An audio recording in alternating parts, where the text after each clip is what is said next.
दोस्तों 1 मिनट निकालकर इस कहानी को सुनकर जाइए। इसकी कहानी आप सुनेंगे ना, सुनकर आप इनके इस बच्चे को भी, उनके वालिदैन को भी सलाम करेंगे। जी हाँ, दरअसल ये बच्चा है जिसका नाम है मोहम्मद यासीन और ये तमिलनाडु का है। एक बार ही रास्ते में जा रहा था, इस बच्चे को 50,000 रुपये रास्ते में मिले। इस बच्चे ने 50,000 रुपये उठाए, लेकर घर नहीं गया, रखे नहीं अपने पास, सीधा पुलिस स्टेशन पहुंचा।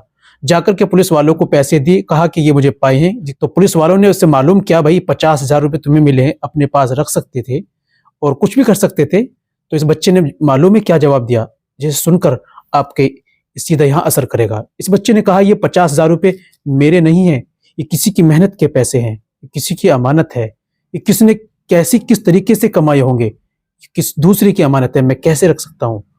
पुलिस वाले इस बात को सुनकर इस बच्चे से बहुत ज्यादा इंप्रेस हुए। पुलिस वालों ने इनाम के तौर पर इससे पूछा कि भाई बच्चे, तुम्हारी कोई विश है, कोई विश हो तो बताइए अपनी, इनाम के तौर पर। तो इस बच्चे ने कहा कि हाँ, मैं सुपरस्टार रजनीकांत से मिलना चाहता हूँ। पुलिस वालों ने मीटिंग अरेंज कराई गई और रजनीकांत से इस बच्चे को मिलाया। और जब रजनीकांत जी को इस बच्चे के बारे में बताया, वो बहुत ज्यादा खुश हुए।